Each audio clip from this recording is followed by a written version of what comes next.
दूसरी बात, बहुत सारे भगत भाई बहनों के व्हाट्सएप पर मैसेज आते हैं, क्योंकि दास ने मोबाइल वगैरह तो बंद कर रखे हैं। आजकल इन मोबाइलों में ज़्यादातर बकवादें आती हैं, बकवादें, क्योंकि ज्यों ज्यों ये युग परिवर्तन का समय बढ़ेगा, निकट आ रहा है, त्यों त्यों भाई और बहनों ये काल अपने सारे अस्त्र शस्त्र प्रयोग करेगा। आज आप 2 मिनट के लिए फेसबुक खोलिए, 2 मिनट के लिए यूट्यूब खोलिए, दुनिया भर की अश्लील ऐड, दुनिया भर के लोग ना जाने 2 पैसे कमाने के लिए कैसे कैसे भद्दे भद्दे अश्लील वीडियो डाल रहे हैं। लड़कियां छोटे छोटे कपड़ों में अपने अंगों का प्रदर्शन कर रही हैं ताकि लोग उनके वीडियो देखें, उनको फेसबुक से यूट्यूब से पैसे मिले। तो ये काल प्रेरणा है, ये काल करवा रहा है। परमेश्वर के बच्चों को विषय वासनाओं में धसाने के लिए, उनके मन में खरपतवार पैदा करवाने के लिए ये काल की बकवाद है। ये सतगुरु ने तो केवल भगवान देखने के लिए, सत्संग सुनने के लिए ये मोबाइल दिए, और काल इनमें बकवाद दिखाएगा। इसलिए दास ने एक मैसेज डाला था, वीडियो बनाया था, दास लाइव आया था आज से 2-2.5 महीने पहले, कि भाई दास तो अपना एक छोटा सा मोबाइल ले आया है कीपैड का, और दास तो बस केवल इसी को रखेगा, और बाकी जो मोबाइल हैं वो दास ने दोनों सिम बिल्कुल बंद कर दी हैं। सुबह शाम हल्का फुल्का व्हाट्सएप वगैरह देख लेते हैं, किसी का मैसेज आता है तो, अन्यथा अपना फेसबुक पर ही वीडियो वगैरह डाल देते हैं। तभी भक्ति बनेगी, नहीं तो नहीं बनेगी। अगर हम इसी मोबाइल में घुसे रहेंगे, जब मर्जी आया जेब से निकाला, यूट्यूब देखने लग गए, देखते रहो। काल ने बकवादे फिट कर रखी हैं, रील पे रील, शॉर्ट वीडियो पे शॉर्ट वीडियो, एक से एक मनोरंजन, हंसी मजाक, आगे से आगे घुमाते रहो घुमाते रहो। काल इस समय माड़ा नहीं घुमाने देगा, उंगली घुमवाएगा, लेकिन कहां? मोबाइल पर। यह शैतान की निशानी है, ये मोबाइल शैतान की निशानी, क्योंकि शैतान इनका दुरुपयोग करवा रहा है। परमात्मा ने जो ये उपकरण बनवाए हैं, शैतान इनका दुरुपयोग करवा रहा है। कई भाई कंफ्यूज हो जाते हैं, अरे फिर ये विज्ञान, ये मोबाइल काल ने दिए हैं या फिर भगवान ने दिए हैं? देने वाला तो एक ही है, दाता एक राम, भिखारी सारी दुनिया। परमात्मा ने यहां का जो सिस्टम सेट कर रखा, उसके माध्यम से सारा काम करता है। परमात्मा ने हम आत्माओं के लिए, भक्ति करवाने के लिए, भक्ति में सहयोग के लिए ये विज्ञान इस काल के माध्यम से दी है। काल को परमात्मा ने प्रेरणा की, काल ने प्रेरणा की अपने देवी देवताओं के माध्यम से यहां के व्यक्तियों में, जिनको हम वैज्ञानिक कहते हैं। काल अपने देवी देवता भेज देता है, जैसे खुद महाभारत में श्री कृष्ण के अंदर प्रवेश कर गया और पूरा ज्ञान दे गया। इसी प्रकार ये काल अपने देवी देवताओं को प्रेरित करता है। वो देवी देवता इन वैज्ञानिकों के अंदर भूत की तरह प्रवेश करके, जिस प्रकार इस काल ने वेद व्यास जी के अंदर भूत की तरह प्रवेश करके और ये 18 पुराण, गीता जी वगैरह सारे शास्त्र लिखवाए, ऐसे ही ये काल क्या करता है, अपने देवी देवताओं को प्रेरित करके उनके माध्यम से और वैज्ञानिकों में जो है प्रवेश करके फिर ये सारे उपकरण बनवाता है। तो मेन जड़ है परमात्मा, शुरू वहीं से होता है। तो काल ने तो इनका दुरुपयोग फिर करवाना था।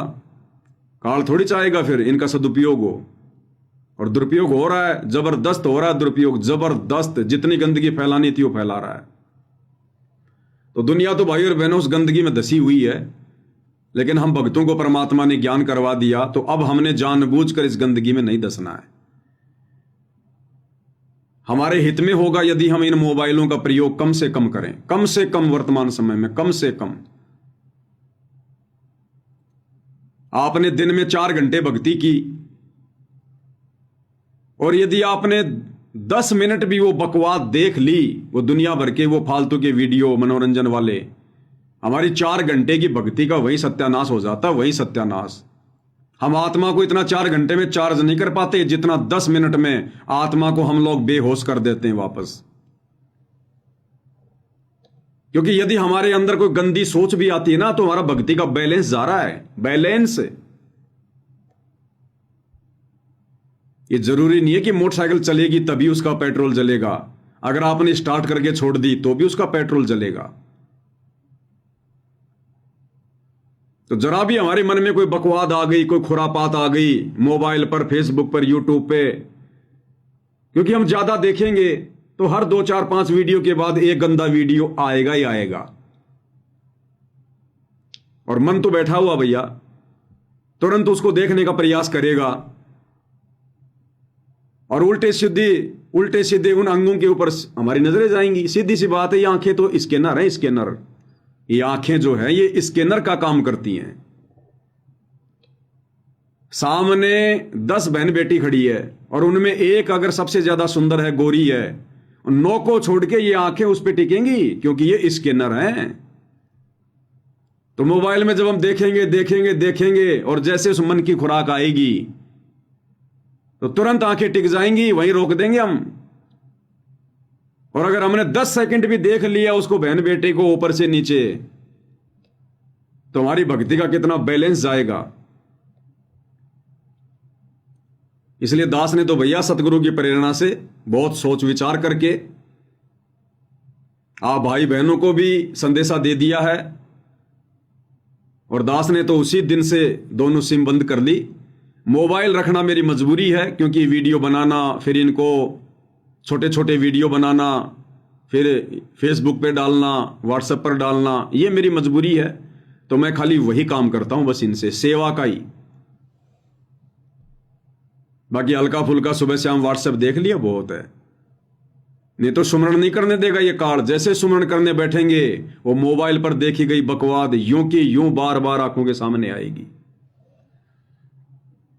तो इसलिए भाई और बहनों, अब हमने हर प्रकार से काल के षड्यंत्र से बच के रहना है, बच के। क्योंकि काल को पता है मन रूप में बैठा हुआ ये सारा नोटिफिकेशन भेजता ऊपर कि इन आत्माओं ने तो विषय वासनाओं से भी दूरी बना ली है, ये हो कैसे गया, हो कैसे रहा।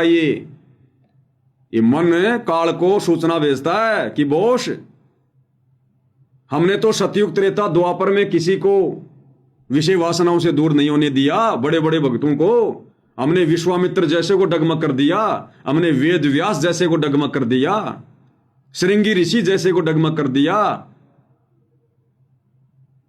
और उस अगस्त्य ऋषि जैसे को हमने डगमग कर दिया। अगस्त्य ऋषि ने, गुरुदेव भगवान ने बताया, एक राजा के संतान नहीं हो रही थी।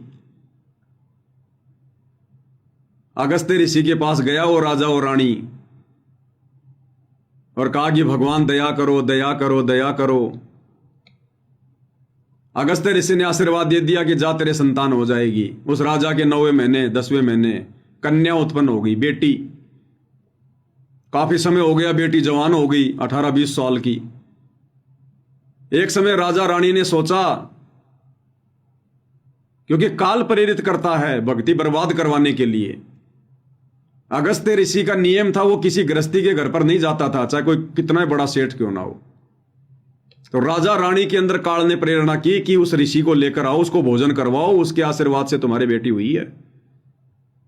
तो गुरुदेव ने बताया, राजा रानी दोनों चले गए, बड़ी मिन्नत करी, उसने मना कर दिया।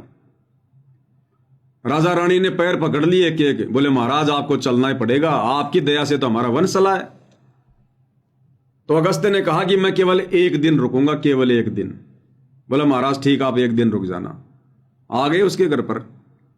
और घर पर आए तो राजा रानी ने ऋषि जी की सेवा में उस बेटी को लगा दिया कि बेटी तू तो इसी ऋषि का प्रसाद है, ऋषि जी की सेवा कर। वो लगी ऋषि जी की सेवा करने, कभी उसको पानी पूछे, कभी उसको क्या पूछे। ऋषि जी का मन आ गया उस पे। 1 दिन के कह के आया था, महीना भर बीत गया। और अंत में राजा को कहा कि मेरी शादी कर दो इस कन्या से। अब राजा रानी क्या करे भाई, वो भी डर गए कि जिस ऋषि के आशीर्वाद से हमारे कन्या हो गई, अगर इसने शराब दे दिया तो हमारा तो सब कुछ बर्बाद हो जाएगा। और अपनी बेटी की शादी अगस्त्य ऋषि के साथ कर दी।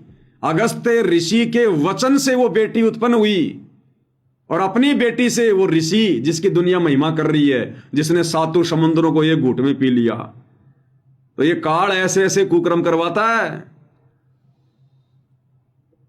तो मन काल को नोटिफिकेशन भेजता कि बॉस ये क्या माजरा है, क्या चल रहा है ये धरती पर कलयुग में, और ऐसी ऐसी आत्माएं युवा अवस्था में भाई बहन के रिश्ते बन रहे हैं पति और पत्नी के बीच में। बॉस ये क्या चल रहा है, मेरा तो दिमाग घूम रहा है। हमने सतयुग में नहीं छोड़ा किसी को, इतना अच्छा वातावरण था। ये कौन है ये? तो क्या काल चद्दर ओढ़ के सो रहा है क्या? उसको पता नहीं है क्या? उसने तो वचन लिया था कि भगवान चौथे युग में जितने मर्जी जीव ले जाना। तो भैया इतनी आसानी से वो हमारे को पतिव्रता धर्म पर रहने देगा क्या? विषय वासनाओं से दूर रहने देगा क्या? गंदगी और खुरापात से दूर रहने देगा क्या? इसलिए उसने इन मोबाइलों में बकवाद भरवा दी दुनिया भर के लोगों से। बकवाद, लज्जा और शर्म की कोई चीज ही नहीं है। अच्छे अच्छे घरों की बहन बेटियां, अच्छी अच्छी लड़कियां आधे आधे कपड़ों में कभी अपने स्तन दिखाती हैं, कभी अपने पैर दिखाती हैं। कैसे कैसे वीडियो बनाए जा रहे हैं केवल लोगों को दिखाने के लिए, दो पैसों के लिए। इज्जत बेच खाई इंसान ने, इज्जत, अपनी इज्जत का ग्राहक खुद ही बन रहा है। तो भाई और बहनों, ये अब हमारे मतलब की चीजें नहीं है ये मोबाइल वगैरह। हमारे मतलब की थी, हमें सतगुरु ने समझा दिया, सारा ज्ञान दे दिया, सारा जमेला बता दिया। अब हमने सत्संग और भक्ति दो चीजों से ज्यादा लगाव रखना है। हमने इन फालतू के वीडियो से, शॉर्ट वीडियो से, रील वगैरह से कोई मतलब नहीं रखना हमने। बची कुची जो कसर है अब ये काल इन सतलोक आश्रमों में पूरी करवा रहा है। वीडियो बनवा बनवा के, फिल्मी गाने बनवा बनवा के, लड़कियों के सुंदर सुंदर लड़कियों के वीडियो बनवा बनवा के, कभी कोई दहेज के ऊपर बनाएंगे 1 घंटे का वीडियो, कभी किसी के ऊपर, उनमें फिल्मी गाने ठोक दिए जाते हैं। सुंदर सुंदर लड़कियां बना दी जाती एआई से, ताकि भक्तों का मन मचले, रमेणी करने की प्रबल इच्छा हो कि शादी तो करनी चाहिए। जैसे उस ऋषि ने, सोबरी ऋषि ने मगरमच्छ के बच्चों को देखकर, मगरमच्छ के परिवार को देखकर और मन में शादी करने की ठान ली। तो इन आश्रमों में ये वीडियो देख देख के, इन वीडियो में एआई से बनाई गई सुंदर सुंदर स्त्रियां देख देख के इन भक्तों के मन में भी काल सोबरी ऋषि जैसी प्रेरणा करेगा कि रमेणी तो होनी चाहिए। रमेणी बिना क्या जीवन, अधूरा है, ग्रस जीवन तो मैंने भोगा ही नहीं। ये हो रहा है। तो काल चिंतित है कि ये हो क्या रहा है, ये कौन है, ये क्या है, ये सत्सेवक वगैरह। तो भाई कोशिश तो पूरी करेगा ये। और अब इस स्थिति में आकर, साथ संगति से इस स्टेज पर आकर कोई मंद बुद्धि निर्भागी प्राणी होगा जो काल के जाल में फंसेगा। तो भाई इन मोबाइलों का ज्यादा यूज मत करो। अगर आपको ज्यादा ही आपका यूज होता है मोबाइलों का, तो मेरे भाई फिर भी बात करने के लिए एक कीपैड का मोबाइल ले लो, छोटा सा, 1000, 2000 का, 4000 का, जैसी भी आपकी आर्थिक स्थिति है। बातचीत करने के लिए छोटा मोबाइल रखो अपने पास में, और उस मोबाइल को साइड में रखो, जेब में, जब आवश्यकता हो तभी खोलो। और जिस काम के लिए खोल रहे हो वो काम करते तुरंत बंद करके जेब में डाल लो। बातचीत करने के लिए छोटा कीपैड का मोबाइल ले लो अगर अपनी भलाई चाहते हो तो। अब नहीं तो सबकी गंदी आदत है, मोबाइल उठाया, सबके पास ये लंबे लंबे मोबाइल हो गए, जेब में डाला, और जैसे ही किसी का फोन आया तुरंत निकालेंगे। हाँ जी, बातचीत तो की आपने मुश्किल से 1 मिनट, और जैसे ही फोन कटा उसके बाद क्या करेंगे, काल प्रेरणा, फिर उसका लॉक खोलेंगे, फिर उसमें फेसबुक देखेंगे, 5 मिनट तो वहां खा जाएंगे, फिर यूट्यूब पर देखेंगे, फिर लास्ट में याद आएगा व्हाट्सएप पे कोई मैसेज तो नहीं आया किसी का, फिर व्हाट्सएप खोलेंगे, व्हाट्सएप पर फिर कोई फेसबुक का लिंक आ गया, फिर फेसबुक पर भाग जाएंगे। तो कितना समय बर्बाद कर दिया इसने हमारा। फोन आया, बात हुई 1 मिनट, और उसके बाद हमारी 10-15 मिनट खा गया फालतू की बकवाद में। फिर जैसे नोटिफिकेशन आया मैसेज का, तुरंत जेब से निकालेंगे, किसका आ गया मैसेज, आ गया कंपनी, वो कंपनी का है, कोई बात नहीं। फिर फेसबुक खोल लेंगे, फिर व्हाट्सएप खोल लेंगे, फिर गई हमारी 10 मिनट। तो यदि हम एक कीपैड का मोबाइल ले लेंगे ना, कीपैड का नॉर्मल मोबाइल लेंगे, कीपैड का भी बिल्कुल नॉर्मल वाला, जिसमें ना फेसबुक चले ना जिसमें कोई यूट्यूब चले, वो केवल बातचीत तक ही सीमित रहेगा, केवल बातचीत तक। क्या देखोगे उसमें, कुछ है ही नहीं देखने को। फोन आ गया, उठा लिया, काट दिया, फिर जेब में डाल लिया, उसमें देखने को कुछ है ही नहीं, बकवाद है ही नहीं उसमें। तो कितना समय बचेगा हमारा।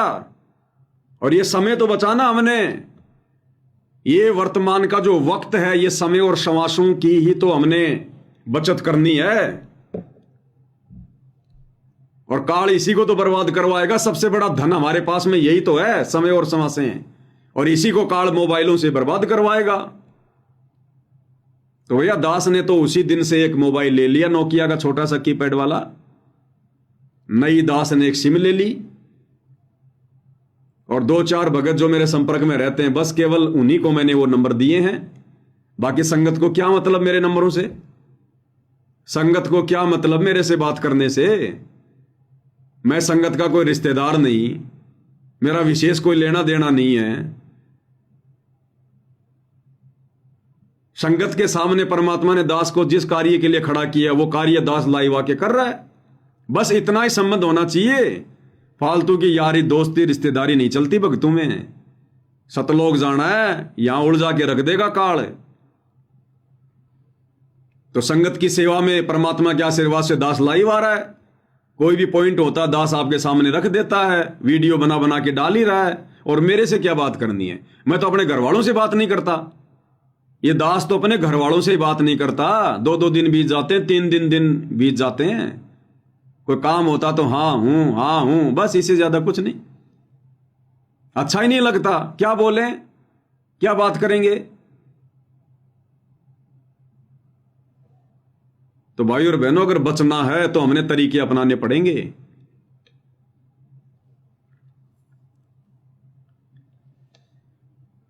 तो गुरुदेव भगवान के आशीर्वाद से जो भी कोई छोटी मोटी बात होगी भाई और बहनों, दास लाइव आकर आप जियों के सामने विचार रख दिया करेगा। स्वीकार करना ना करना, सावधान होना ना होना, ये भैया भगत भाई बहनों के अपने ऊपर है। जबरदस्ती का मार्ग नहीं है, स्वतंत्र मार्ग है ये। जबरदस्ती तो सतगुरु नहीं करता, फिर हमारी क्या औकात 2 कौड़ी के जीवों की। और वैसे तो परमात्मा ने पिछले 8-9 वर्षों से सात संगति के माध्यम से इतने वीडियो बनवा दिए भाई और बहनों। क्या आप लोगों को लगता नहीं ये किसी जीव के बस की बात है क्या? ये पवनदास के बस की बात है क्या? हर नया टॉपिक, मतलब की बात, फालतू की बात, 1 सेकंड की नहीं, और प्रमाणित बात, और कम से कम 10-12 हजार वीडियो कम नहीं होते। ये दुनिया भर की बकवाद करने वाले भी इतनी वीडियो नहीं बना सकते। बकवाद पर 10-15 मिनट का छोटा सा वीडियो बनाएंगे, और फिर अगला वीडियो 3 दिन बाद बनाएंगे। और यहां एक दिन में 10-10 वीडियो अपलोड किए जा रहे हैं, 10-10 वीडियो, और रोजाना लाइव आ रहे हैं 2-2 घंटे, 3-3 घंटे, 1.5-1.5 घंटे, पॉइंट टू पॉइंट। और ये हमारी मतलब की बातें, पूरे संसार की मतलब की बातें। इन फालतू के लोगों के फालतू के वीडियो तो वर्तमान में लोग केवल अपने मनोरंजन के लिए देख रहे हैं, टाइम पास के लिए देख रहे हैं। आने वाले समय में इन वीडियो को कोई देखेगा ही नहीं, ये डिलीट हो जाएंगे, कोई मतलब के नहीं। और सतगुरु के सत्संग और इस पवन दास के वीडियो ये वर्तमान में भी पूरे विश्व के मतलब के, और आने वाले समय में तो पूरा विश्व देखेगा, पूरा विश्व देखेगा। इन आश्रम वालों की भी ये फालतू की बकवाद के वीडियो कोई नहीं देखेगा। जो ये बना रहे हैं ना, हमने उसका मकान बना दिया, हमने वहां का पानी निकाल दिया, हमने वहां पर राशन पहुंचा दिया, आश्रमों में दहेज के वीडियो, मंसूर के वीडियो, सेव सम्मन के वीडियो, ये कोई नहीं देखेगा। आने वाले समय में रुचि नहीं बढ़ेगी भगत की, रुचि। ये वीडियो केवल हमारी समाज से बर्बाद कर रहे हैं, समय बर्बाद कर रहे हैं, मिलना जुलना कुछ नहीं है। लेकिन ये साध संगति की वीडियो और सतगुरु रामपाल जी भगवान के सत्संग, ये वर्तमान में भी पूरे विश्व के मतलब के, और आने वाले समय में तो पूरा विश्व देखेगा ही देखेगा। और है क्या फिर देखने को? लेकिन इस प्रोसीजर में थोड़ा सा टाइम लग रहा है भाई और बहनों, क्योंकि जब सतगुरु का समय आएगा तब साध संगति का समय आएगा। अब तो जैसा सतगुरु के साथ हो रहा है वैसा हम भाई बहनों के साथ में हो रहा है। जैसा व्यवहार दुनिया सतगुरु के साथ कर रही है वैसा ही व्यवहार दुनिया हमारे साथ में कर रही है। दुनिया सतगुरु को नहीं समझ रही, संगत सत्सेवकों को नहीं समझ रही, जबकि सतगुरु दुनिया के हित में दिन रात चिल्ला रहे हैं। ऐसे सत्सेवक भाई बहन संगत के हित में चिल्ला रहे हैं, लेकिन उधर दुनिया की आंखें बंद, इधर संगत की आंखें बंद। और सेम टू सेम हम सत्सेवक भाई बहनों के साथ में जब संगत को समझाते हैं, हमारे साथ वही बन रही है जो सतगुरु के साथ बन रही है। क्या कह रहे हैं सतगुरुदेव भगवान कि जब भी ये दास किसी को समझाने का प्रयास करता है तो वो सिर आ जाता है। सिर, तू कहां से ये ज्ञान ले आया, तू क्यों बोल रहा है ऐसी बातें? तो वही भाई और बहनों हम सत्सेवकों के साथ बन रही है। क्यों? क्योंकि हम सतगुरुदेव भगवान के पद चिन्हों पर चल रहे हैं, पद चिन्हों पर। कोई गलत दिशा में सफर कर रहा है गाड़ी में, सुनिए, दिशा में सफर कर रहा है गाड़ी में, कार में अपनी, से कोई गलत दिशा में सफर कर रहा है गाड़ी में, कार में अपनी में, या वैसे पैदल, तो वो जब जिस दिशा में जा रहा है वो सही मानकर स्पीड खींच रहा है, और उसको कोई रास्ते में ये कह दे कि तेरा मार्ग गलत है, तो बुद्धिमान व्यक्ति तुरंत रुक जाता है कि सचमुच में गलत जा रहा हूं। तो फिर वो तसल्ली करता है और फिर वापस मुड़ जाना चाहिए जब ये पता लग जाए मैं गलत जा रहा हूं। इस अध्यात्म मार्ग में ये दास ये देख रहा है कि ये दास जिसको भी कहता है कि तेरा भक्ति मार्ग ठीक नहीं है, तो वो शर हो जाए है, बल्कि उल्टा 36 बात बना देगा, पता नहीं क्या क्या बकवाद करने लग जाएगा। फिर इसका मतलब बुद्धि तो आपने गिरवी रख दी अपनी। जब इस दास ने ये कहा है कि सब संतों के पास भक्ति मार्ग नहीं है, तो इसमें लाने देने की क्या जरूरत है? अपना टटोलना चाहिए, वो मार्ग में क्यों गलत कहा इसने। तो हम तो उस मुसाफिर जैसी भी, उस यात्री जैसी भी बुद्धि ना रखते। वो बुद्धिमान है, जा रहा हूं और किसी ने कह दिया गलत मार्ग है, तो वहां सोचना चाहिए, उसने बैठ के खड़ा ब्रेक लगा देनी चाहिए, 100 तसल्ली करके आगे चलना चाहिए।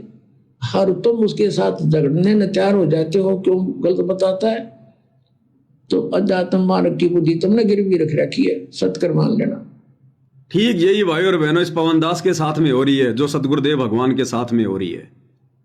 सेम टू सेम इन आश्रम वालों को, अपने गुरु भाई बहनों को जो भेड़ चाल में चल रहे हैं, जब इनको समझाने का प्रयास करते हैं तो सिर हो जाते सिर। तो कौन होता है हमें समझाने वाला, हमें बताने वाला? कौन होता है तू? तो इन लोगों ने भाई और बहनों अध्यात्म बुद्धि को गिरवी रख रखा। गिरवी नहीं तो विचार करना चाहिए, बंदा ऐसा क्यों बोल रहा है, ये भगत ऐसा क्यों बोल रहा है, इसका क्या स्वार्थ है? उनको विचार करना चाहिए, रुकना चाहिए कि भाई तूने ऐसा कहा तो क्यों कहा, इसके पीछे रीजन क्या है। और ये तो सिर आ जाते हैं उल्टे।